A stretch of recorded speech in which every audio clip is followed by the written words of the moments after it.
All right. Welcome to a late night television live version. We're live on YouTube, the Peristyle Podcast, television, whatever. I'm your host, Ryan Abraham, publisher of USCfootball.com. We are in Las Vegas, Nevada, in my hotel room in the Mandalay Bay. Just came over from Allegiant Stadium, walked over where USC defeated LSU 27-20. Upset win, number 13. LSU goes down. Woody Marks scores that late touchdown and secures the victory. It was a really exciting game. I'm alongside Mr. 10K himself, Chris Trevino, part of the Cilantro Boys. How you doing, Chris? I'm doing pretty good. Shout out to Ryan. Got us all daiquiris for the show. So greatest boss man that could ever be. We do have a daiquiri. We got there over there. Shout out to Shotgun for doing that. We also have Mr. Triple Double here. The only guy that thought USC was going to lose this game. What's up, Chris? What's up, Connor? How you doing? Doing well. Pleasantly surprised, for sure, after that game. Can't wait to talk about it. And we have Shotgun Spratling all the way from the East Coast. Backwards hat, tie. We got to make sure we get this in and not let me rant. And no one needs to go on a Gerard or Dan Weber rant because I have a 5 a.m. flight. 5 a.m. flight for Shotgun. So we're doing this kind of impromptu tunnel vision, so no live calls or anything. We're really just streaming on my iPad. We're recording the podcast part just so everyone would have it. We need an instant reaction after this one. It's not an emergency pod. USC won the game 27-20. It was our first real look at what this new USC defense was going to be, what the offense was going to look like with Miller Moss. We got a little preview in the Holiday Bowl and special teams as well. I thought USC played a good overall game. It's funny, my father sent me a text during the game saying that the defense was bad and the offense was fine. And I was like, it's the exact opposite. The defense played extremely well throughout the day. I mean, they gave up some plays for sure, but the tackling, everything was really impressive. Stuff that wouldn't happen last year. Ball carriers just getting tons of yards after contact, not being able to get off the field, getting stops on third downs, making big plays when you need to. The defense did it. And the offense kind of put them in some bad positions, especially when they had chances to score and didn't do it. There's some big negative plays, but almost like the Oregon State game last year, or was it 2 years ago, where Caleb Williams kind of put it all on his shoulders in the end and got that last drive, but it was the defense that kind of held him in. I think the defense really held him in for this game, and it was a lot of fun to watch. And I think I'll just stop my rant in a second here, but I said before, it wasn't about the result in this game. Yes, this is a huge result. It's a really big win. It's a big win for the conference, the Big Ten and the SEC. Both teams ranked. Like, it's not like, Iowa beat Vanderbilt. This is USC beating LSU. So the result is important, but I think if you're a USC fan, and I think most of you guys are, maybe we got some LSU or Oklahoma fans still trolling or whatever, but I feel like it's one of those situations that you needed to see that the defense was going to be competent. And if it was a competent defense and the offense didn't take too big of a step back, special teams a little bit better, you feel good about the rest of the season, even if you lose this game. So getting the win is sort of like a bonus, but what I saw was enough to say, okay, I think this team has a legit shot at making a run, and I thought 9-3 was feasible. Getting this LSU win, I think it's still feasible. So I don't know who wants to go next. You want to go, Chris? I'll let you go, and I'll drink my daiquiri. Drink that daiquiri, boss man. Yeah, just a fantastic win. And, I said coming in, there's so much pressure around this game for both programs. Just LSU, dropped 4 of their last season openers. Lincoln Riley needed his signature win at USC. And just talking to fans all weekend, there is so much excitement, but there is so much anxiety over this game. Like, is the defense going to be good? Is Miller Moss the guy? Is the O-line going to be great? So many things. And just in the context of comparing it to last year, USC's defense in their debut, they were great. Obviously, they weren't perfect. There were a lot of things they need to work on. That pass rush, still a question mark for me, but we can talk about that later. But just in the context of their debut, big stage, Las Vegas, LSU, I thought they played fantastic. They were the tone setter for USC. They made so many plays, and we saw everything we thought we were going to see. Better tackling, less missed assignments, just an overall better cohesion and communication across the board. And you see how much that can turn around a defense in just a short amount of time. Denton Lynn, I don't know how long he's going to be in USC because he's, obviously proven to be a really good coach. He's shedding that label as a one-hit wonder so far. A guy who's only been in DC for one season, but I know he still has the full season to go. But just what a great debut for his unit, and rightfully getting a lot of love because that defense came to play in Las Vegas. Totally agree, Chris. I was concerned about the USC defensive line and how they would do stopping the run. You take out that one third quarter 39-yard run for LSU. I think they finished with 117 yards. You take out that 39-yard run, and they only rushed for 78 yards outside of that one play, only about 3.5 yards per carry. LSU, they came in, Will Campbell said, we're going to run the ball. I want the world to know. And that was supposed to be the strength for LSU. And USC's defensive line, they slowed down that running game. And in the passing game, did they not get a lot of pressure? Yeah, sure, but you live by only giving up 20 points. You take that. You got to be overjoyed with that. And I had USC losing 34-27, so I kind of thought USC's offensive output was going to be around that 27-point area, and that wasn't going to be enough to win. And then because the defense did so well tonight, that was enough to win. So I know a lot of people on the chat are like, hey, you picked LSU, you have USC going at 7-5. I wanted to see what the defense looked like. I was skeptical, and tonight I feel a hell of a lot better about it than I did. And I think the biggest story is the lack of busts. They had the one coverage bust in the second half, but last year USC, they gave up 71 plays of over 20 yards, and tonight they had 3. So if you play 13 games, whatever 13 times 3 is, they're averaging way fewer than 71, almost more than half. So that's significant. The defense is a lot better, and I expected some growing pains from the offense, which we saw, but the story is the defense, only allowing 20 points, getting off the field on that 4th and goal in the first quarter. Really, really impressed with D'Anton Lynn. He did so well stopping the run at UCLA, and he continues to do it here at USC. I thought the schedule was tougher for USC than UCLA's, and they were going to have some issues, but hey, Lynn, he does it again. Real quick, Shaka, before you get in. Logistically, we are streaming this live, but it's with natural sound on the iPad. So Gerard was texting me, like, I don't think the microphone's coming through. We're using the microphones for the podcast that you'll be able to listen to later, but if you're watching the stream, it's just on the iPad. So I'm sorry if the sound isn't perfect, but you can listen to the podcast later, and it should be great. Yeah, going back to the defense, I think you look at it and you definitely think it's a win the way they came out. D'Anton Lynn's game plan was, we're going to stop the run. We know that's what they want to do. We're going to force Garrett Nussmeier to beat us. And Garrett Nussmeier played really well. I thought he was able to attack the one-on-one matchups, a ton of one-on-one matchups. Kyron Lacey had a really big game going against, talked a lot of trash. There was a lot of shit talking going back and forth. Chippy too, got Chippy on the field. Got Chippy as well, especially Anthony Lucas and Emory Jones. I think Anthony Lucas ripped off Emory Jones' helmet, especially on extra points. For whatever extra points, they were like, I don't give a shit about this play anymore. I'm just going after you. That's what it seemed like. It's where you get your shots in. It's where you get your shots in, man. You got to go for it. But the defense, the game plan was terrific. I thought it was, force LSU to do what there is not their strength. But also, talk about the tackle. They missed some tackles. They probably missed, I think it was Jack asked me after the game, he's like, what did they miss, like 4 tackles? It's probably closer to 10 or so, maybe even a little bit more. But you didn't notice them because Kamari Ramsey missed a tackle on a short run, but there were 2 other guys immediately there. Every time the rallying to the ball, there was a play on the opening drive where there was a wide receiver rub screen outside a rub route. Jalen Smith kind of gets picked off. He dives at the guy, and then he has a lane. And last year, that guy would have scored. He would have scored a touchdown. Instead, Braylon Shelby is busting it from his defensive end spot and makes the tackle. And I think it was a nice pickup for LSU, 8-10 yards. Maybe been even the play to get them inside, 1st and goal. But because he's chasing the play and because he makes that tackle, USC eventually gets off the field on that 4th down stop. They get the 4th down stop, and then when all the pressure, USC goes for it on 4th down near midfield, does not pick it up. LSU now has an opportunity to go up by 2 scores. And this is what has happened lots in the past with USC, where their defense has been not great, is you go by on 2 scores and think of the Washington game last year and you go, well, they're never going to catch up. They're not going to be able to get enough stops. So if the offense, they got to score every single time and you got to hope you get a turnover or something else.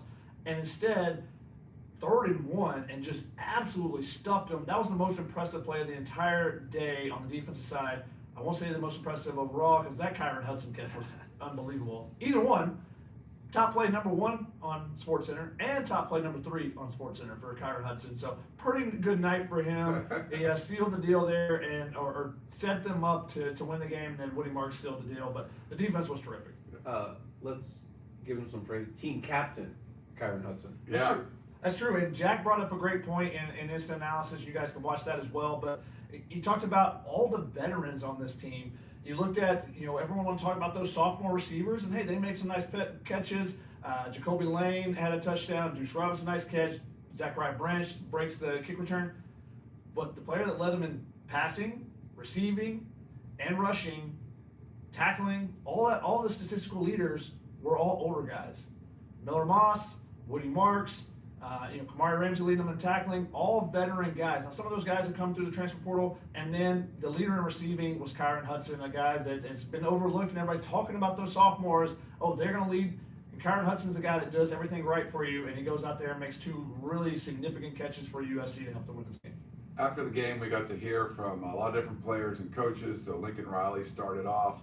You also had Kamari Ramsey and Miller Moss. We didn't hear too much from them. It was mostly Riley, but it was like really the first time we got to see this team formed the way that he was trying to do in this offseason. A lot of stuff they tried to fix on the special team side, trying to replace guys on the offensive side, and then fix things on the defensive side. And he seemed pretty happy about the way things were going. But they bring out Kyron Hudson, like you talk about, the veteran wide receiver who had a great game, and two top 3 SportsCenter catches in one game is pretty ridiculous for that. But being a team captain, and then Easton Mascarenas Arnold and his brother Achille both coming out, both big contributors in the game. And then who else we had? Lake McCree. Yeah, Lake McCree comes up. Yeah, and Braylon Shelby. But Lake McCree has a record-setting, a personal best for him, and I think 6 balls went to tight ends and catches. So it's something like we haven't really seen before. But everyone, it just seemed like we talked about the cohesion being better. Listening to all the guys in the postseason, the post-game press room, you just got a feeling like they had this plan all along. They were working on everything for the offseason, and this was like finally unveiled. It was like the big reveal, and you wanted to see a really impressive performance. Like I said, win or lose, you were going to be. I was impressed by what we saw, and then the winning just sort of came because of everything, all the work and stuff that they put in. So I was really impressed. I thought they brought out a bunch of great guys. Everyone had big contributions. Not everyone played perfectly, but it was like. Achille Arnold, there was a chance he could have batted that ball down on the touchdown play.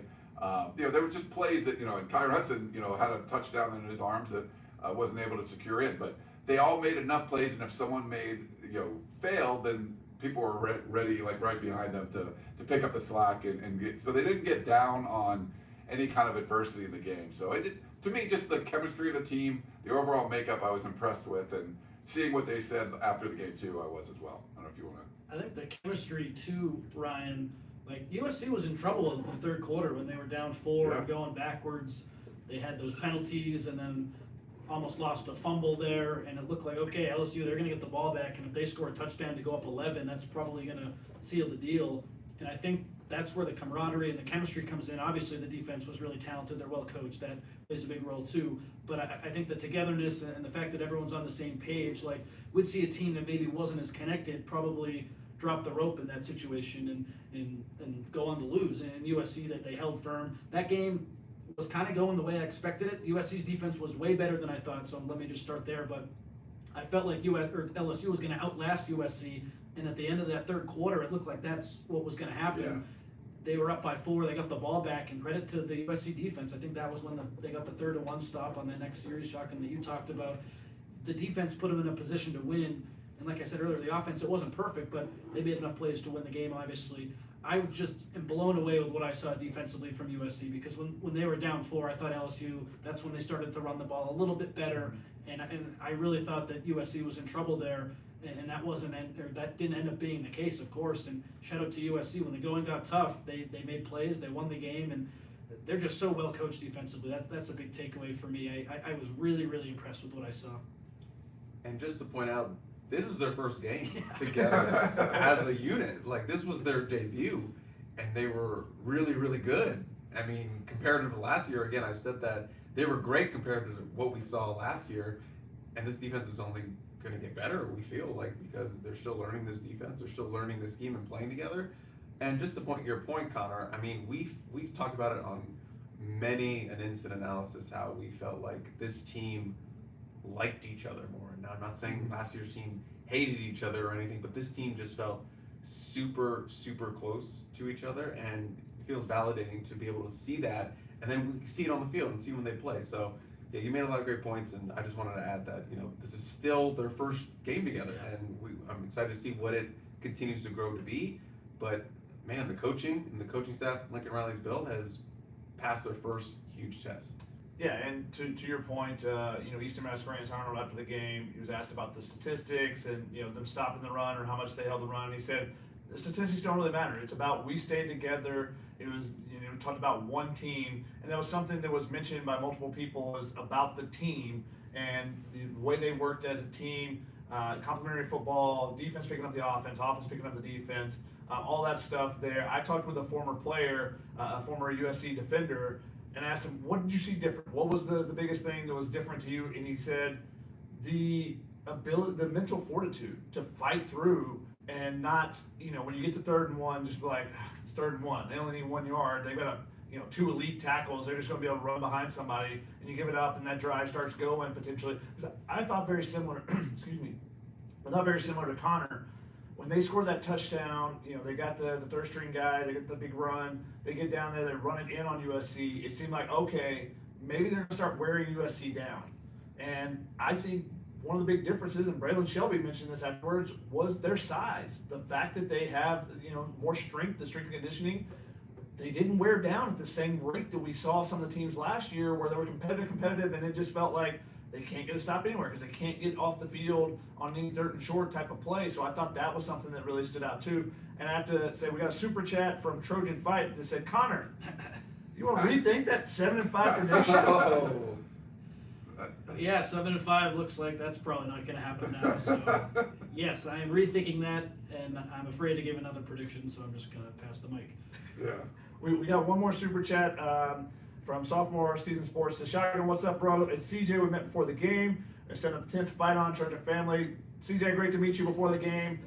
Thanks for joining the chat as well. Hope you enjoyed the game. That's the biggest thing is, for me, for Ryan, we've seen all the ups and downs the last decade or so. To see the joy on someone like Jonah Monheim's face, who's been through a lot of a roller coaster during his 5 years at USC, and to see him when he came off the field after the Woody Marsh touchdown, he's like, are you kidding me? Is what he said. He's like shaking his hair everywhere. He's like, are you kidding? Like looking up in the stands. I don't know if he's looking at a particular person, maybe his parents or something, but just he was just in disbelief at what they had just done.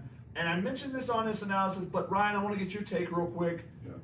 This when they took over the ball, I think it was 158, if I remember correctly, somewhere around two minutes.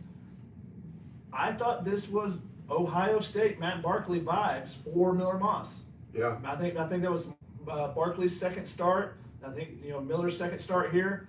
I said we'll see if he can do it, and he led them down that drive. And then maybe Woody Marks is playing the role of Stephon Johnson and Joe McKnight to finish off the drive there. But I thought that they had that vibe, the atmosphere that you would have in that Ohio State at the Horseshoe, and a guy that's unproven. He did throw 6 touchdowns in the Holiday Bowl, but I still think everyone coming in. And Connor and I actually were talking with a national writer, and LSU, they had talked to some people at LSU, and they said, we don't think Miller Moss is that great. We watched the Holiday Bowl. We don't think he's that great. He said, all right, I'm going to go prove it, and he did. Yeah, I think that's a good comparison. I mean, I was in the Horseshoe for that year, and a young Matt Barkley and Joe McKnight and Stephon Johnson, and I think Woody Marks kind of stepped up here. It wasn't, I think you could have put Miller Moss in a little bit better position. There was some weird clock management stuff. There was he only had one timeout on that drive, and they ran the ball. They had some tough ones where it was like second short, and you're like, they tried to run the ball and not do it. But I think he kept his wits about him on that drive, and finding Hudson and making that another great one-handed catch that he got speared on and still ended up with it. Yeah, you got that feeling, and then to be able to just run it in instead of getting the field goal. And Lincoln Riley talked about that. He felt like he could pop it, and it was one of his things. He was thinking back to one of his Texas-Oklahoma games that they end up popping it. And yeah, I think that's a good comparison. And just you just look at this team and how they kind of fought through things. It was impressive. It feels so much different than what we saw last year. And defensively, for sure, they were just making plays when someone touched the ball carrier, like he was either going down by that guy or someone that was coming up to help. And we just didn't see that kind of stuff. People would bounce off and just be wide open. Yeah, they had a couple coverage busts maybe.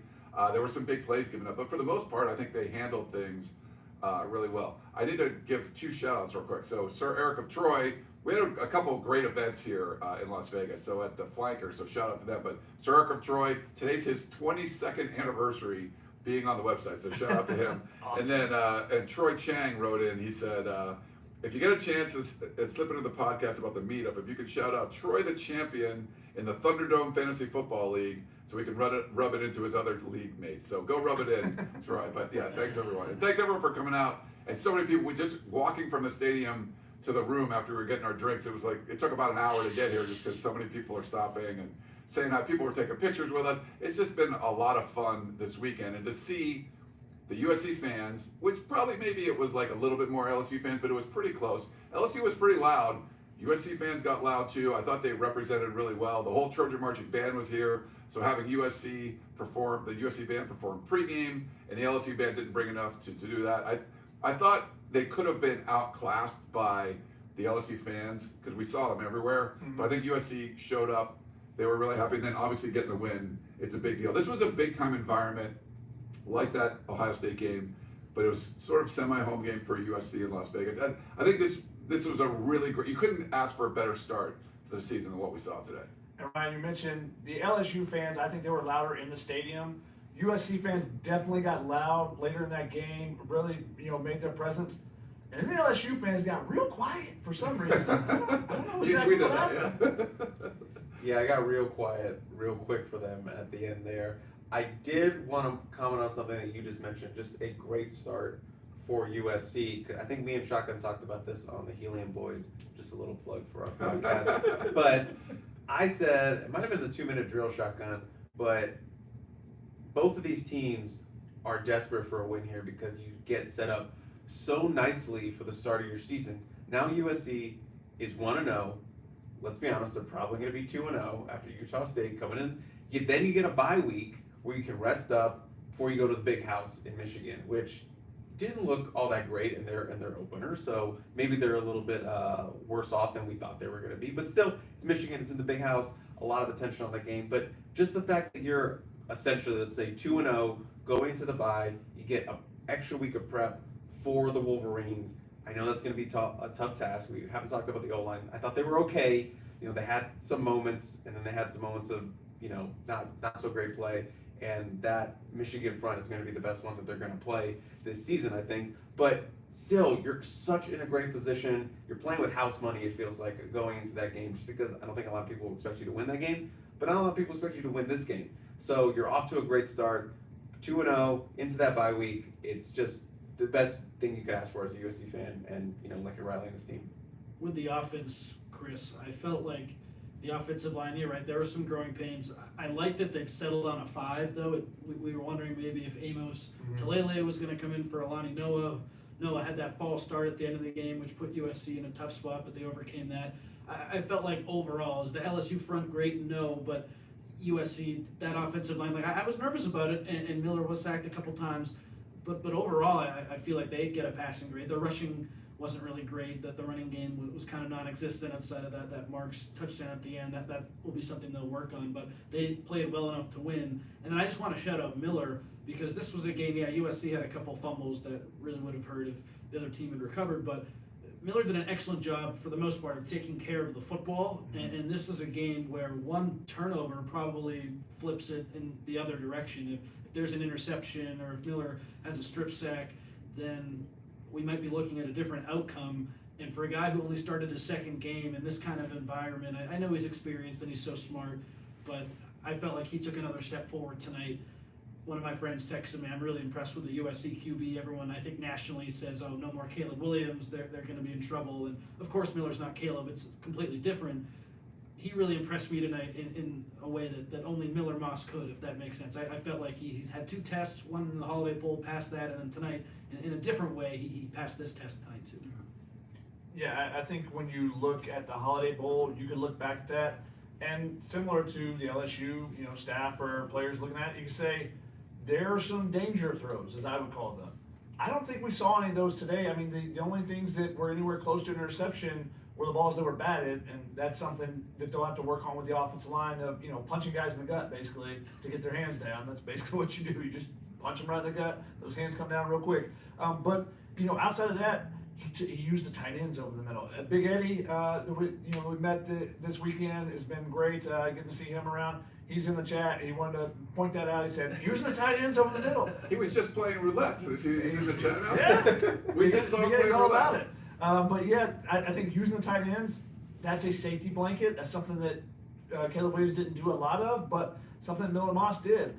They did a pretty good job with the game planning of eliminating the pressure from LSU to an extent with some of the screen plays and stuff like that, getting the ball out to Zachariah Branch. How about that one Zachariah Branch, the double spin? I was really hoping he'd just get in the end zone just because that would make such a great highlight. But he was fantastic with his couple of things. They didn't use him too much. It was interesting he wasn't on the field for a ton of stuff, but they just have so many weapons. And I thought Miller was such a point guard tonight, just distributing to everybody. I don't have to attack downfield every time, but when he did, the balls were on the receivers. Yeah. He went back shoulder when he needed to go back shoulder. He went over the top when he needed to. I thought Jacoby Lane did a phenomenal job of stemming and stacking up that DB to give him space and then go create, the cushion to catch that ball. And then, of course, Jacoby Lane had to throw it up to the LSU fans because he was chirping back and forth with them as well. He wanted to go over there after the game and say hello to them and greet them all on their way out of the stadium. But USC, I thought that the Miller Moss let his playmakers play. Yeah. And so they did. Kyron Hudson makes some incredible catches, but there were no throws. You're just like, oh no, that's going to be an intercept. He didn't have any of those danger type throws, so I thought really impressive from him. Because even in the Holiday Bowl, there were a couple of those. You're like, oh, he's just kind of throwing it up, and his receivers making plays, and that's something you can do with Jacoby Lane, Deuce Robinson.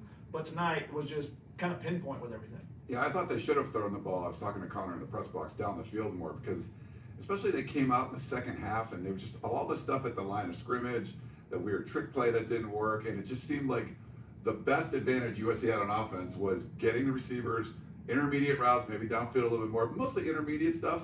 They'd be open and Miller put the ball on them and they could make a catch. But this one is for sure, I think what you have to look, one of the takeaways is just the kind of resolve that USC had. This could have gone either way for sure. I mean, there were some plays, USC missing the field goal, Kyron Hudson getting the ball, like a really great play to get it, it was a sure touchdown. It looked like from we were in the press box and it gets batted out. And I think they missed the field goal after that one. But there was also plays too. Miller Moss had 3 balls batted away. 2 fumbles that offensive linemen for USC jumped on. Big plays that could have gone either way. There wasn't a turnover until like the very end of the game. So I think it was played pretty cleanly but there were these plays that could have gone either way. And I think even if USC had played well, better on defense last year, the kind of makeup of this team, they wouldn't have been able to come together and make that one play that's going to put you over the top. But it wasn't just like, hey, we played better on defense, did what we needed to do on offense. But when it was like a questionable moment, you didn't let everything kind of come crashing down around you. When it didn't go your way, you just kind of persevered and got through. And they had that kind of winning attitude, which I don't think we saw a lot last year, even when you played well. Yeah. And I think that's the cohesion. I think that's the cohesiveness of the group, the culture that they have this year, is that you make that extra play, you strive that extra percent, you dive on that ball when it's fumbling around, and to do it for your brother. Not because, how many offensive linemen really want to dive on a fumble? It's not fun. Someone's under the pile trying to punch at you and scrape and claw you. It's not what they want to be doing, but you do it because that's what's going to help your team win and other things like that. All the small type of things, those are all about helping your brother out, and whether that's your literal brother, if you're the Arnolds, but or it's just your teammate. And I thought that definitely stood out to me too, is all those 50-50 balls, like you would call in basketball, USC came up with those. Are we doing any question and answers? We can if we get some questions. You guys want to send some questions in? I'm monitoring the chat right now. We've had a couple just basically just owning Connor a little bit. I just want to do some random shout outs because some topics we haven't talked about. I still want to give even more love to Kyron Hudson because I think he deserves more love. Like, they don't win this game without him. And, you know, that first catch was incredible. And shout out to Shotgun for making it on Arts Sports, the massive Twitter account for that catch. But that second one with the targeting, I still don't know how he brought it in. Yeah. He hauled it in with one arm. And got He's decapitated. bringing it to get it with two hands, and he gets knocked in his helmet, but he still comes up with it. I would be on a stretcher. And He was hit before he secured the ball and still secured it. Yeah. The ball was like in the process of being in his stomach as it was loose, and he got hit, and he still came down with it. So I don't know how he did it. I wanted to give out some love to the linebackers because I thought they played really, really well. Eric Gentry, I don't think they win without him. 2 tackles for a loss all over the field. Mason Cobb makes some big tackles. Easton Mascarenas makes some big tackles. And what didn't we see from the linebackers? And the plays down Checking the time? Yeah, checking the time, checking the wristbands. We didn't see any of that. You know, shout out to Coach Entz because I think they've made a lot of improvement, and I think we felt like they were going to make a lot of improvement. And it was nice to actually see that on the field and all the coaching that he's done, all the communicating that he's put them through, and just hearing, you know, Eric Gentry say football's fun again and football is simple for them now, and they're not overthinking. And I think we saw that on the field. Yeah. And what a win for Lincoln Riley. I mean, Signature. I didn't. Super excited after the game too. Yeah, I was a big reason I was skeptical too about this season. I didn't know how much you could philosophically change about your program in a span of like 8 months from January, and it's probably started earlier, leading up to the Holiday Bowl. So from December to August, so 8 or 9 months here, and the new coaching staff, the results from people we've talked to were great, and then seeing it tonight, obviously, that you have to feel really good about the coaching staff, but the weight gain, and then just recruiting guys out of the portal, and maybe when stuff didn't go their way in the transfer portal recruiting, like I was critical of that, but you have to give the staff credit. It didn't look like they were missing anyone, especially defensively tonight. Maybe an edge rusher, but outside of that, I felt like it was really good. So I think tonight it's a signature win for Riley, but it's a huge win for him as a CEO head coach because he's made strides to help the defense more. All you want if you're a USC fan is for Lincoln Riley to show that he learned a lesson from last year because the defense was so bad, and it's so clear that he has. I don't know what the rest of the season looks like, but getting this win, it's an acknowledgement of, hey, last year was bad, we're going to do all these things right. It's one thing to say it, it's another thing to go out and do it. And I was skeptical because we heard so much talking and we didn't really get a chance to see a whole lot. And now seeing it play out on the field, I think Riley deserves a ton of credit. Was it perfect tonight from an offensive game plan perspective? No. Does he have some play calls he'd want back? I'm sure. But overall, from where the team was at the end of the regular season last year to right now, it's night and day, and that's 99.9% on Riley, I say. Real quick, I want to shout out to Woody Marks, who's great. I mean, we had him on Tunnel Vision through House of Victory. He was amazing. Connor and I spoke at the Trojan Coaches Club in Torrance, and he was one of the guest speakers there, and man, he just crushed it. Every fan that were coming up to us, like, they couldn't wait to root for Woody Marks, and it was great. And I think on the drive here, we were doing a quick Q&A on Twitter, and someone asked, like, who was going to score the first touchdown? I think I said Woody Marks, he did. And then who was going to catch the first touchdown pass? Jacoby Lane. I think I said that, and he did. I think I got them both. Boom. Ryan Crush's car Q&A is better than anyone I've ever met. So I think what he's saying is the big winner, Ryan Abraham. If only his car Q&As translated to the blackjack table. Oh, it wasn't good. Yeah, it's been but bad. I got a couple questions here from people. Anthony Mejia want to know, how does SC look now going forward with teams remaining on the schedule? How does a better way maybe to put that is, how do you feel like this game changes your outlook on the rest of the schedule and kind of seeing some of the other teams? I mean, Michigan didn't look necessarily great against Fresno State. They started Davis Warren, the former walk-on, versus Alec Orji, who was the guy that we kind of anticipated to be there. Penn State had some positives against West Virginia. Anybody else that you guys kind of picked up on? What's your outlook just kind of on the rest of the season after seeing this opening weekend of football?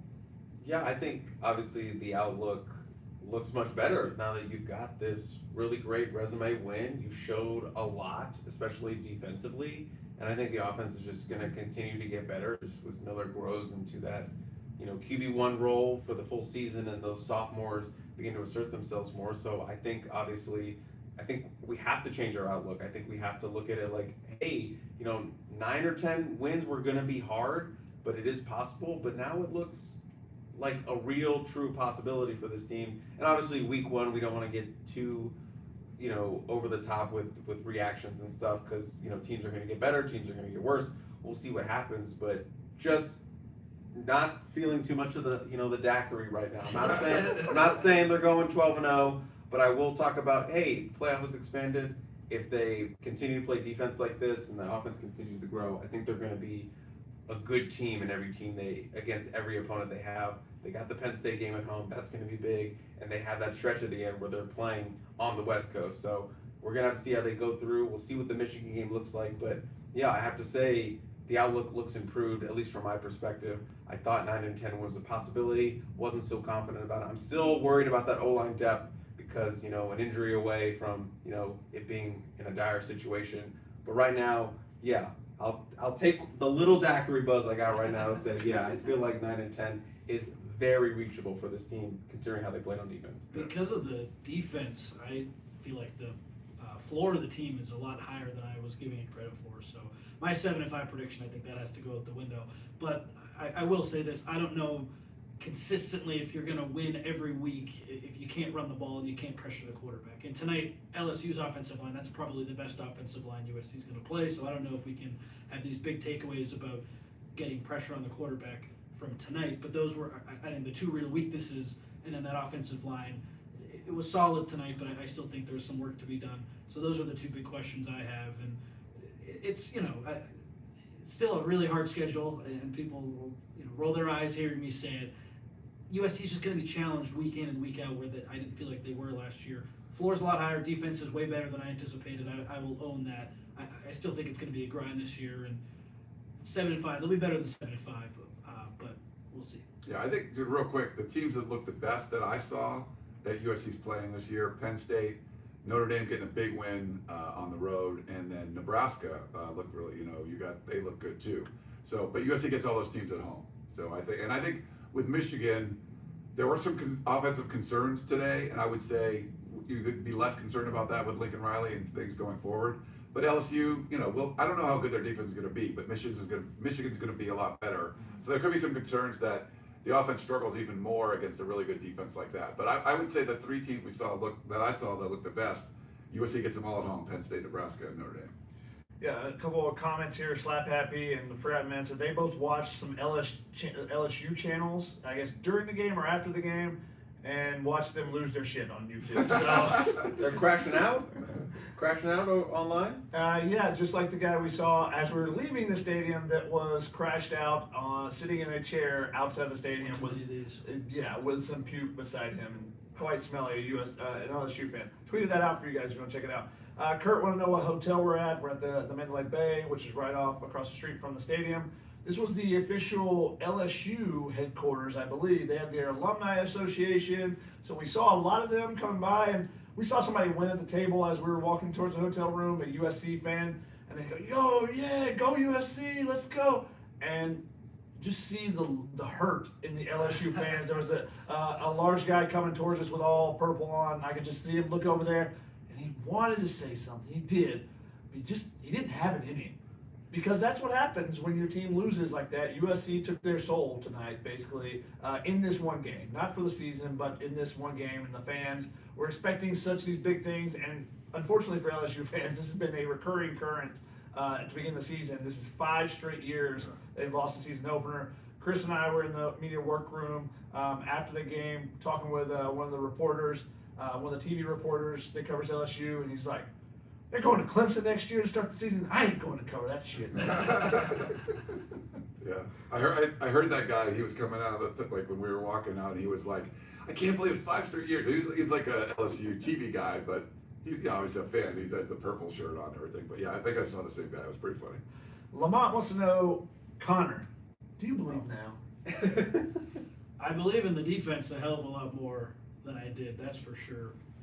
So, yeah, and I wrote in my rapid recap, like, beating LSU, you're now on a path to the college football playoff. That's a hell of a start. The winner of this team positions themselves, or the winner of that game positioned themselves really well to make the playoff. You got to go out and win a hell of a lot more games, that's for sure. I feel like the loser, of course, they're not out of it, but it's going to be a lot harder to get back into the conversation if you're LSU now, especially in the conference that they're in. So, am I believing more than I did earlier? 100%. I just want people to know, as a programming note, I am wearing one of Shotgun's hats. I said, can I wear a hat for this? One of your hats, Shotgun? He said, yeah, here, pick one. So I got the Washington. How's it fit?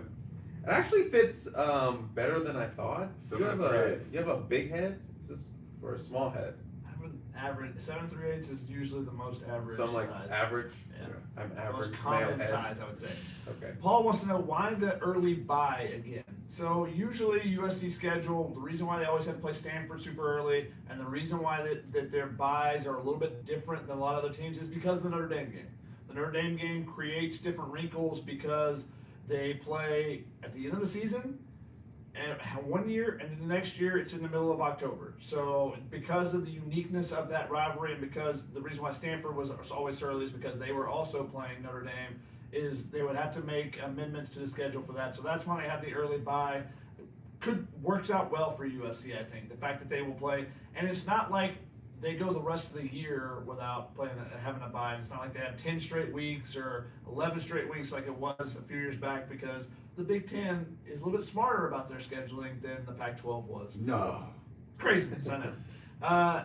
Asaya, I guess is how you say it. It says, talk about Kobe Pepe. He held the point of attack well. What did you guys think of Kobe Pepe? And then we had another question from Marshall. He said, which USC D lineman impressed you the most tonight? So a little D line talk. What do you guys think? Yeah, I guess I full disclosure, I film highlights on the sideline, so it's a little hard to watch the game fully as I'm watching it through the lens, so I do need to get a rewatch. But the fact that you got anything out of Kobe Pepe is like a huge win. Obviously, this is a guy we've talked about a little bit in the offseason, but this is a guy who has battled injuries, has battled being out of shape. You know, Lincoln Riley said point blank, I didn't think he was going to be one of the guys to make it when we first took over this program, and guys were leaving, and we were evaluating if guys were going to stay with us in this new program. So Kobe Pepe was a really talented player out of St. John Bosco, you know, a Trinity League Defensive Player of the Year, I believe, and led that team in sacks. So the talent was there, but he fits so much better for what this Danton Lynn scheme does than what the Alex Grinch scheme did, in terms of you want a big, beefy guy in the middle. You don't want a quick, smaller guy. So the fact that they were able to get anything out of Kobe Pepe, if he's part of the rotation, that's a massive win for USC. Got a lot of praise from his linebacker teammates as a guy who was taking up double teams all practice, all fall. And, you know, from what I saw, I thought Kobe Pepe was having an impact as a guy who was being a space eater, which is what they need. You know, he's one of the heaviest guys on this team as the defensive tackle. Got Gavin Meyer, and probably one of my top guys who played was Nate Clifton. I thought Nate Clifton played really well. I have to watch the tape to get a better full evaluation of what I thought, but just seeing what I saw, I thought Nate Clifton, number 99, coming out of Vanderbilt from the transfer portal, was a guy. You know, he didn't make a ton of flashy plays, but I think he was a key part of that defensive front in terms of shutting down running lanes and all that. Nate Clifton was going to be the guy I was going to shout out to, Chris. And then to the Kobe Pepe point, it just makes me wonder, what the hell were they doing last year? This guy probably could have helped them a little bit last year when they were getting gashed for like 187 rushing yards per game. He's too big. He's too Yeah, big. well, I Not mean, small enough. do something different. they should have. If he's good enough for Danton Lynn, he should have been good enough for Alex Grinch. That's my opinion. Yeah, I think the takeaway was just the rotation they used to see the two transfers. Gavin Meyer and Nate Clifton were the starters. Bear Alexander was on the bench to start this game. Mm-hmm. They did some wholesale, like, hockey type line changes coming in, and I mean, I liked. They didn't get a lot of pressure, for sure. There was one critical, I think it might have been the fourth down play, where they got the stop. They got some pressure on that one. But you could see, like, Anthony Lucas being active, and Braylon Shelby, who had a really big tackle for loss late in that game. That was a huge one. He saw both the guard. I asked him about it. The guard and tackle both pulled. He just was going after it and made the big play for a 5-yard loss. But a lot of rotation, but Kobe Pepe came in kind of with that second group with Bear Alexander, and you just saw different bodies kind of going through there. And the fact that you could do that and keep everybody fresh, I think it was a big deal. And I think they did a really good job stopping the run, the point of attack. There weren't just gaping holes most of the time. Did they make the big splashy plays, getting huge sacks and stuff? No, but I think they did their job. I think getting more pressure is going to be what they have to do going forward. But it seemed to me like the game plan was, we are going to stop the run. They give up some chunk plays in the passing game, but they were really focused on stopping the run. I think they did a good job of that, and it was kind of a bend but don't break sort of thing with Danton Lynn. They made LSU make a whole bunch of big, they didn't have a lot of big plays. I think there was 3 plays over 20 yards, where last year in this type of game they would have given them like 15 plays over 20 yards, but only 3. They made LSU kind of execute time again and again, and they faltered sometimes. I mean, you're replacing a Heisman quarterback too. Nussmeier thought had a pretty good game. He did some really good things, but it's hard to keep doing that. Every once in a while, you just sail a ball over everyone's head. You're like, where is that from? So yeah, I think they did a good job, but the rotation thing was what caught my eye the most. And I think it's partly game plan, I think, is what we'll see as the season goes along as far as the pass rush, because I didn't feel like necessarily that, every single down, Anthony Lucas and Braylon Shelby and those guys were screaming off the edge. We should also point out, someone pointed out in the chat, the rotation on the defense, as you said, but the guys they used, Devin Tompkins in there, Sam Green was getting some run, some guys that we thought, might just be forgotten, as they get older, like they're just, they end up being third string guys for the length of their career. That happens to some guys, if they don't fit the right prototype of being long enough or being big enough or whatever it may be. And you see all these different types that USC was throwing out there, and they're getting use out of all these different people. And now they didn't make any splash plays, but you didn't go, oh, did you see that guy get beat on that play? You see that guy get pancaked or whatever it may be. They were all holding their own, and that's, again, goes back to Kobe Pepe, the fact that they're able to get something out of these guys that the previous staff were like, we can't use them. They are finding different ways, and it's different body types, different body shapes. And I think it does also, we mentioned earlier the strength and conditioning. We've had a couple questions about, their physicality. Apparently on a couple of the LSU shows have talked about, USC's defense, the physicality of their defense. I think that stood out to the LSU observers, and I think that's something that definitely is something that, the fact that they were able to hold the point of attack consistently definitely stood out to me too. Solomon Tuipulotu. Yeah, that was another one I forgot to Solo mention. was in, yeah. And what is potentially good about that, all that rotation, is you still got some freshmen that you could possibly get part of that rotation down the line. You have a Jade Abasiri who did dress and travel with the team. Looks great, but obviously we need to see it from a physical standpoint. We need to see it on the field. Carlton Jones did not dress or travel with the team. He's a guy, who a lot of expectations on. But if you get, at least one of those guys to crack into your rotation and be ready to play, your defensive line looks a lot stronger moving forward, especially with the amount of guys you're rotating in. And what we've seen in just one game, one game, but what we've seen, the improvements of players from even the spring to the end of the spring, the beginning of fall to the end of fall, the improvements you've seen, and the fact that we know this coaching staff on the defensive side are teachers, I think that gives you a lot of confidence that those freshmen will eventually be able to make some impact this year. Now, how much, how many opportunities they'll get, but that they will get better as the season goes along, and maybe later in the season, if you have an injury or two or something, then they can step in and be ready to go rather than being like, oh no, we have to play a freshman and everything being a disaster.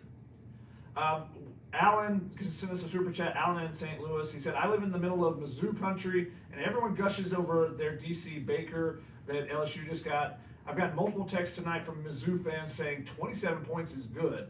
So maybe we're taking, the LSU defense lightly. I know they had some struggles last year, and maybe they're going to be a little bit better than we anticipate. In a similar vein, than LSU fans are thinking about the USC defense that they saw. Alan also said he watched most. He was the one that said that the LSU fans were saying that USC looked physical.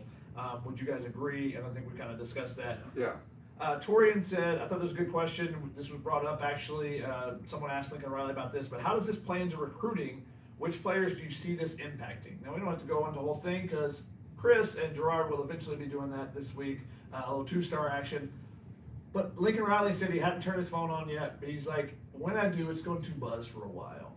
because he's going to get congratulatory texts from everyone that he knows across the country. But also, there's going to be recruits there that he's going to be able to reach out to, or are already reaching out to him, like, man, coach, I saw that. I want to be a part of that type of thing.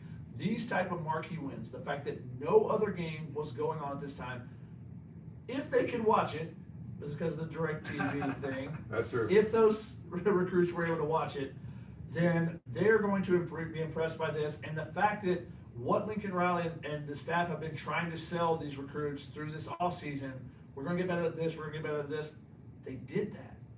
So I don't know about if you guys have any more comments on that, but like I think this is huge for the potential of recruiting, because you're showing it's the proof of concept, about the defense. They don't need any more proof of concept about the offense.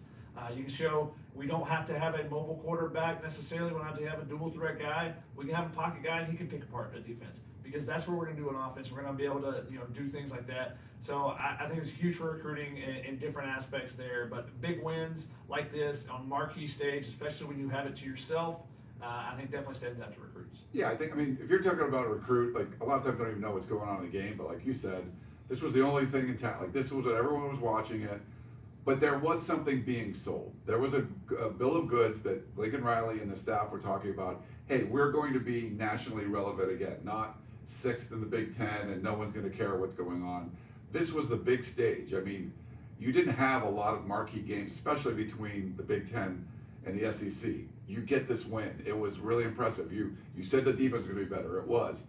This is something I think that not a lot of games do resonate with individual recruits, but I think this one does. It's one of those things that's going to get your attention, like, oh, okay, they're actually, they mean business now. And I think that's going to help them going forward. I think they did a lot of work on the NIL side, but you had to do work on the national perception side. And I think this game helped with your national perception.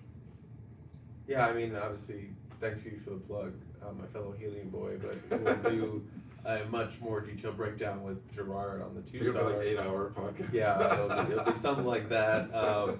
But I think, it's obviously a huge momentum-building win for Lincoln Riley and the staff. Obviously, I mean, the big one is Jakeem Stewart, the number one defensive lineman in the 2026 class, who is seriously considering reclassifying to 2025.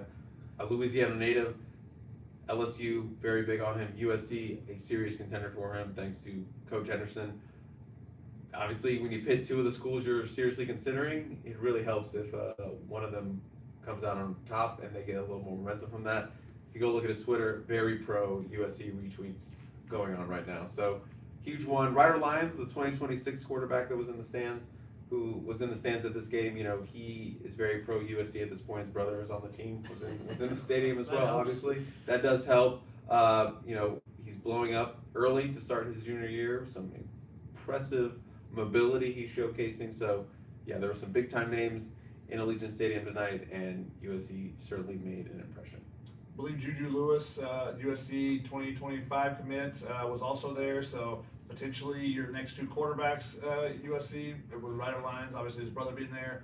There's some questions about potential mission and stuff, but potentially your next two quarterbacks, they watched that. Miller Moss, he only threw one touchdown. He threw 378 yards, 75% completion percentage. And you look at the weapons. If you're a quarterback, you go, oh, if I'm Juju Lewis, I go, Zach Branch is going to be there next year. Jacoby Lane's going to be there next year. Deuce Robinson's going to be there next year. Like, you're just looking at these, and Mekhi Lennon had a big third down catch as well. You're looking at these options, you go, I could throw that. I think I could throw that. So definitely there were some other recruits in there, and I think just the fact the atmosphere was fantastic tonight.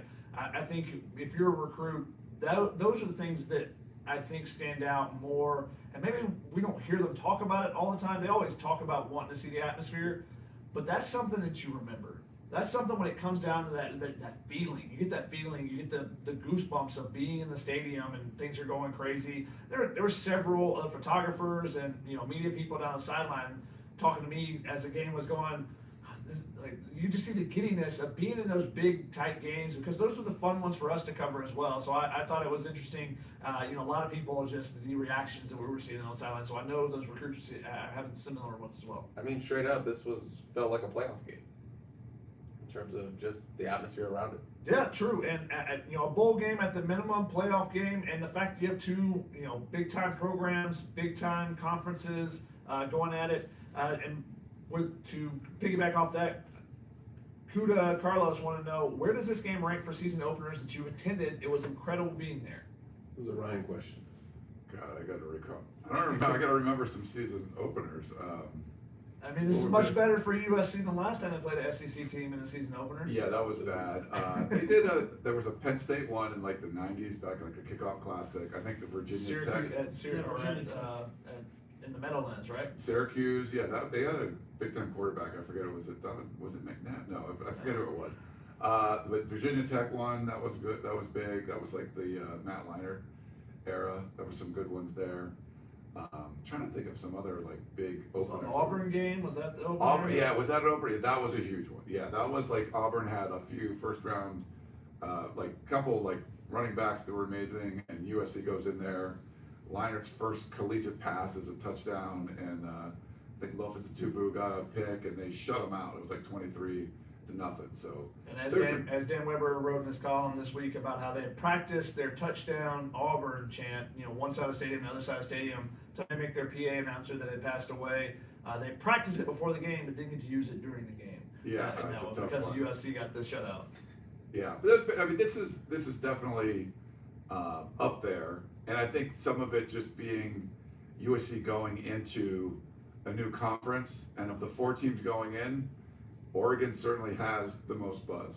Just what they've been doing, and Oregon's trying to be a blue blood program, and at USC you don't want to be pushed aside, and this is the biggest win in the conference so far. So that's a big one. I think Notre Dame might have the best win overall, but that's a team that USC plays. Going into Kyle Field and getting a win over Texas A&M. They were a slight underdog in this one, but for USC to come to Vegas and take that LSU that a lot of people were pretty high on this season, it's a big one. The thing is now you got to follow it up. You can't look like San Jose State against Utah State next week, and going to the big house. You could lose that one for sure, but you still have to put a good performance. If it's kind of like this and you end up losing, that's fine.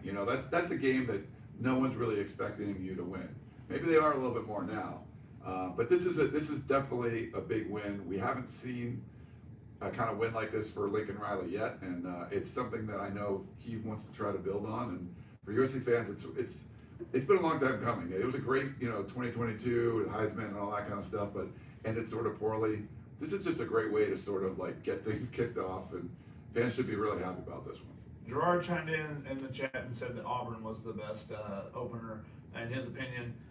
This is up there, though. It's definitely one of the best games that they've had as an opener, especially in recent year, last decade or so. Chris, you add anything? I just wanted to say, if Gerard is still listening, how long are we going to go on Wednesday? Is it going to be 8 hours? I'm curious to see what he says. All right, we've got a couple more questions. We're going to rapid fire real quick and then get out of here. We got some more work to do, kind of read some more stuff. I got a flight to catch, all that good stuff. You guys got to go enjoy the game or enjoy the win even more. Make sure that Eddie's back at the tables and not watching us anymore. Ken Donnie said, weren't they supposed to run us out of the stadium, being LSU? It was a 4-point spread, and that kept slowly dwindling away. I think initially it was like a 6.5, a while back. So I think that shows you that people started going, oh, okay, maybe USC can play a little defense with Dan Lynn. And so I think that not necessarily supposed to run them out of the stadium, but they were favored in that one. Paul said, should we be concerned with our pass rush, or was that the best O-line in the nation? I'd say a little bit of both.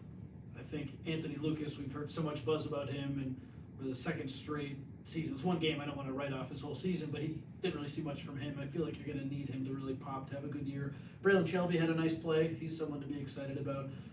But the big concern for me was the interior, the defensive line. I thought they played really well, and the secondary concern for me was the edge guys, and they went against some really good tackles, of course, so it's hard to totally say that they're not going to be that good this season. I think they could bounce back against lesser opponents, but I didn't really see much from them. Yeah, a little column A, column B. That's a really good LSU offensive line. It's probably the number one offensive lineman that's going to be taken in next year's draft, and probably 2 first-rounders in Emory Jones with Will Campbell. So, yeah, it's hard to gauge how much. I think they're better than what they showed, and obviously they're going to have a chance to get some confidence against Utah State. But, time will tell, but I think they do have a lot of talent on that front. Just need to be more consistent, between Anthony Lucas and Braylon Shelby, who we all think could be a really big star under Dan Lynn. And I don't know if I think it might have been partially game plan too, because I don't necessarily think that those guys were screaming off the edges, didn't want to let Nussmeier get out or something like that. Yeah. I don't know exactly. When I rewatch the game, we'll see, how they're kind of rushing it. Were they playing a little bit of contain versus, trying to get up the field as much as possible, just weren't. But I thought it was interesting. Will Campbell is supposed to be the number one tackle in the country, could be the number one, it could even be the number one overall pick. We'll see, how the draft kind of plays out, team needs, all those things. But I wasn't sure if his words that he had before about they're coming out here to play the game, to win a game, not to go to Caesar's Palace, which Chris, you want to chime in here on Caesar's Palace? We're getting a little ghost note A preview. little preview. There were some players, one player in particular, that said they were going to Caesar's Palace after this. I don't know how that's true. I feel like maybe Lincoln Riley heard. It was like, we got to get him out of here right now. We were going to stay the night, but no, we can't have anyone go to Caesar's Palace because They're on their flight back, but they're definitely mentioning that because of the Will Campbell. But I didn't know if those comments were intended to be shit talking or not, and that they were coming to run the ball, or that was just confidence. But he was talking a lot of smack because you could see when he had a false start, and he had two of those, that USC's linebackers were over here doing this, like keep talking type of thing. They heard what he said, even though they didn't tell us that. They heard those comments. Yeah, and Lincoln Riley, I think Ryan mentioned it, had the comment afterwards that they should be confident in their run game, but we were confident that we could stop it. We just didn't talk about it in the media. So I bring all that up because Will Campbell, there's a question from Lamont. He said, question, was anyone able to ask Will Campbell, was that the fist fight he was looking for? And I know it's a snide remark there, but I did find it interesting. Connor pointed out that Jen Cohen tweeted out, we came and won the fist fight or something like that. She mentioned a fist fight in her tweet, so Jen Cohen throwing a little barb in there. Yeah, she showed up at our event too. She showed up at the event on Saturday night also, so that was cool to see her. Yeah, she's very active. I got to see her after the game. She was all smiles, gave him a hug. I think USC fans should be really happy she's your athletic director. She cares a lot. Yeah. She was nervous down there. Yeah. I was around her a lot. They had a lot of nervous USC athletic department people down there, but when it was finally secured, they were partying just as hard as all the other the athletes and the coaches as well. Yeah, and also shout out to all the former players. There's a number of USC luminaries, I would say. Anthony Munoz, Marcus Allen, Ronnie Law, Reggie Bush, Marquise Lee, my guy Tony Burnett down there before the game. A bunch of former players. Lindell wasn't down there before the game. He was down there as the game was being won, jumping off an equipment like one of those big equipment carts that they have on the sideline in celebration and going up and dapping all the players. He was super excited about it. One or two more questions. Lamont, why didn't we see Zion Branch tonight? Was he hurt? He actually played. He was on some kickoff coverage units. Did not see him play any at safety in this game. I didn't see much rotation at safety, which is kind of interesting because they talked about wanting to rotate. They did rotate a lot at the cornerback position. Greedy Vance was in and out as nickelback because they used some true 4-3 looks. They used some simulated 5-2 looks with Eric Gentry coming off the edge. So we saw a lot of three linebackers out there kind of mixing it up whether or not they had the nickelback on or Gentry on. We also actually saw Anthony Beavers come in for Eric Gentry at one point at linebacker versus at safety. So did some different things out there, but not much rotation at safety. Trojan Fight want to know, how did we come out on the injury front? I didn't notice Greedy Vance came back in after the injury. I don't know if you saw anything, Chris, there down the sideline. I saw Greedy Vance being worked on a little bit, but it didn't seem like it was anything serious. The trainer's chatting with him. It was like, I don't know if maybe something was bleeding, he was getting bandaged up, or if it was cramping. It just seemed minor in that. He was back in the game. I know he came back out a little bit later, but I think that was more just the substitution and stuff. I don't know, Chris, did you see anything on that? No, I didn't see anything in terms of Greedy being, seriously banged up or anything. I didn't see anything. I felt like USC came out pretty unscathed. And this one, Jalen Smith did seem to get a little banged up. He was getting looked at by the trainers, but he was also pretty eager to get back in. And then he did go back in, so I think he's okay. But for the most part, yeah, USC's leaving Vegas pretty healthy from that standpoint. Yeah, great to see as well. You never want to see injuries. I think LSU had a couple of guys get banged up. I saw one guy go to the locker room. I saw someone else out of pads. I didn't recognize them by face, so I apologize, but I did tweet out the picture. Two last ones. Debo wanted to know, you guys think Gentry has a tapeworm? He can't gain weight? It doesn't matter. Did you see him coming off the edge? Listen to Easton Mascarenas Arnold's talk afterwards. He's like, we call him the unicorn. He's like, that man can do anything. He's like, he's going to have an amazing year this year. And I love the way he was moving around. He was in different spots almost every play. He wasn't just staying right there stationary as an inside linebacker and letting the guards get up to him and, taking on big linemen. He's coming off the edge. He's in the middle. He's moving around. He's out, basically as a nickel back covering someone. Different things, and that's what you have to do with your unique players. So it seems like the defense is going to use him in particular in unique ways. And the last one, do you want to comment on? I would just say future Raider with his former coach Antonio Pierce watching from the sideline. It's true. He was down there. They did chat before the game. And then Jorge said, is it me or were there more open field tackles this game than the last 2 seasons? Also, cool to run into you guys in the lobby of the hotel right before you went up to start this pod. Yeah. No, there definitely were. I mean, I think the tackling, we saw it improve in the Holiday Bowl, and we'll see what the missed tackle numbers are, but it just didn't seem like there was anything close to what we were seeing before, where there might be one player at the point of attack that has to make the tackle. We see this last year, and if he misses it, the guy's going for 8 or 9 more yards or even more, and we didn't see that. If he got out of the first tackle, there were 2 or 3 people there ready to clean up the mess.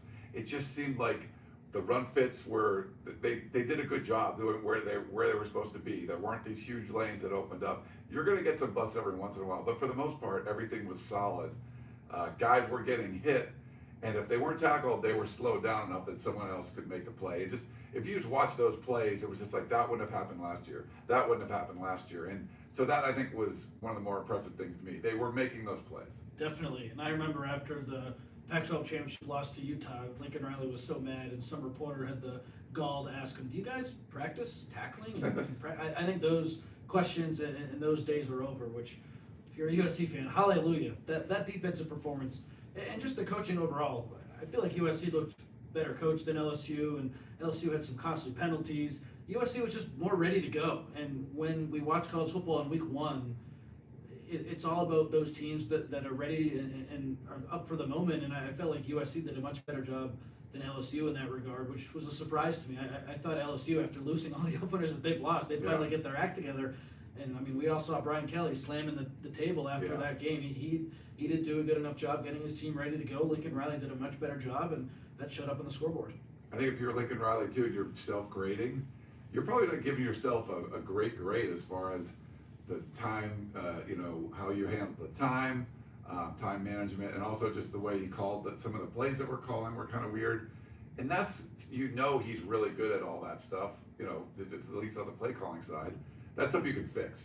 So you'd rather your deficiencies be where you're really great normally. And I think they're normally great on offense. There was some weird stuff that goes on, and I think he'll look at that and all right, we're not going to do that again, and kind of move on from that. So impressive all around. Yeah, definitely. One last question that came in. Where do you guys see USC being ranked? When the polls come out tomorrow morning, I guess it is, right? Tomorrow's Monday? Yeah, I think but there's also the Florida State game tomorrow too, so I don't know if they delay it, but maybe it'll be tomorrow. Not delay.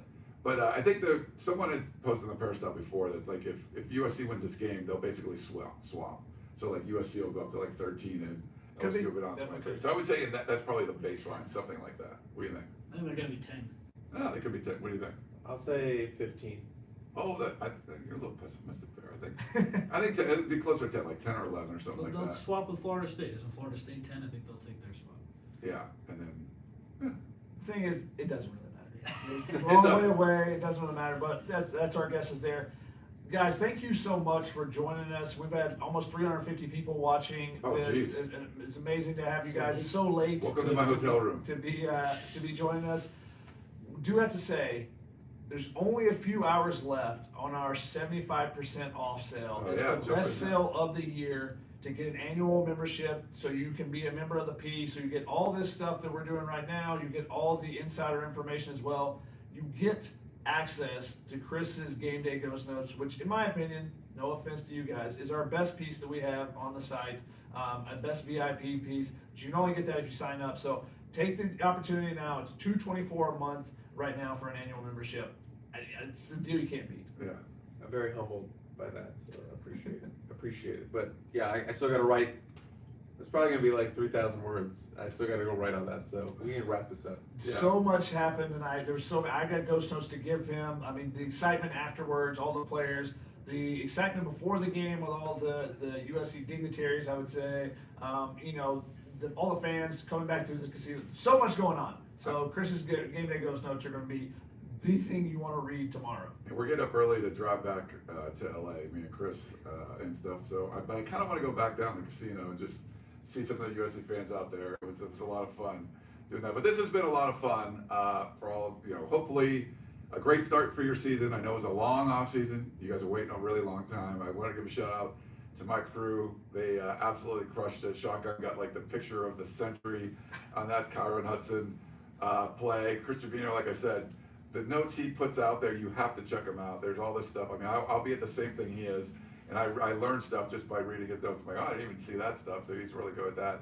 And Connor, I know he's the only guy that didn't pick USC to cover the spread, but he's owning it up. It's good. Connor's doing a great job. Just over a year here at the site. He's been a huge addition for our crew, and I'm really happy with everyone we got here. I was going to not travel as much this year, but now they're in the Big Hey, Ten. yeah.